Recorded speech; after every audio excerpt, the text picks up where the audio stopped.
In this episode, Ben leaps into a boxer whose title match is the next day. In the original history, the boxer loses this match because he was distracted. His brother got arrested and was in a fight in jail. When the boxer loses, his brother also loses his boxer training business. Since the brother suffers from PTSD due to his involvement in the Vietnam War, he eventually commits suicide. Ben changes history. Before I get into my review, what's up with the title of the episode? It doesn't relate to the story at all. Well, maybe except for one single line Ben says, and he actually says the opposite. Someone up there doesn't like me. Kinda strange. Anyway, I like this episode. They spent a lot less time in the mystery storyline and more time developing the characters in the Leap storyline. Good on them. I think the trouble I have with this episode continues to be the relationship between Sam and Addison. They are just not gelling together. First off, she's too stiff. And that could work if we can give her some good backstory. I thought this would have been an ideal episode to work in a bit more about Addison. They hint she served in Afghanistan. Apparently, the actress herself served in Afghanistan as well. But why stop there? What happened to her in Afghanistan? Does she carry any psychological trauma from her time there? Wouldn't it have been cool if she did? She would have related a lot more to the people there to help. They could have added a few flashbacks between her and Ben where something happens and she goes off because of her PTSD. Maybe her PTSD is something her and Ben have been trying to hide. If it comes out, it could mean the end of her role in the Quantum Leap project. So Ben agrees to keep it hidden. Wouldn't it have been even cooler if Ben remembers that? So far, Addison is not emotionally involved in the leaps at all. She's just there to coach Ben. Remember when Al would get emotional about the boy with Down syndrome because his own sister had the same condition and died in an institution? None of that here. A missed opportunity. Maybe they'll have this type of twists in the future episodes, but I really think they should have pulled out all the stops early in the show to secure the viewership. Here's another missed opportunity regarding character building. The man Ben leapt into has a girlfriend. This would have been an ideal episode to show how Addison reacts to that. I mean, the actress does a good job showing how she's a bit jealous, but it just feels it's not worked in the script.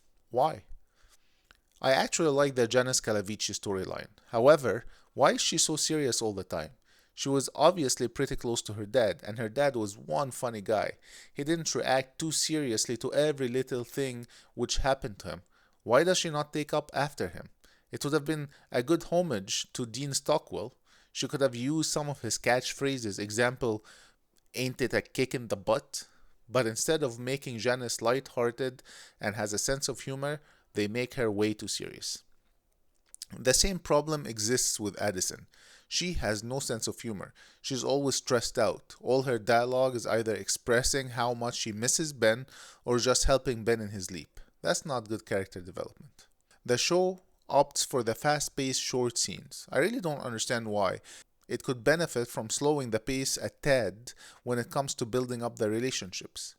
And when I say slow down the pacing, I don't mean the pacing of the story, rather the pacing of the scene changes. They are continuously jumping from scene to scene too quickly. Why not have longer scenes where we see Ben and Addison connecting, or a sequence of related scenes where the two main characters are Ben and Addison? I'm hoping they do a better job in developing the characters in future episodes. From the technical side of the world building, I have a few questions. Who controls the leaps? It seems like Ben's program controls the leaps, which begs the question, is there no one smart enough to hack it and bring him back? Come on, there's always someone smart out there. Who determines when he leaps? I mean, if Ben's program is the one controlling the leap, then why is correcting history a prerequisite of the leap? Who created that requirement? The original show solved these issues by adding divine intervention. Somehow God or time or whatever uses Sam's leaps to put right what once went wrong. Basically, when and who he leaps into are out of his control. I argue that removing the supernatural element breaks down the entire concept.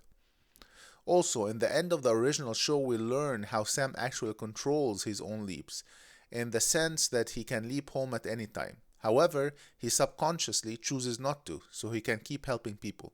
Maybe this is all part of the arc of the new Quantum Leap series. Bring Sam home, damn it. I really hope so anyway. Seems to make sense if they are building on the legacy of the original show. In the end of this episode, we see Janice step into what seems to be an imaging chamber of her making. If that's true, it would be cool, but would raise some questions. How did she get the money to create something so advanced? There's an entire program which cost billions of dollars to keep running, and she was able to build an imaging chamber in her basement? The writers will need to find answers to these questions. Anywho, that's it from me. Over and out.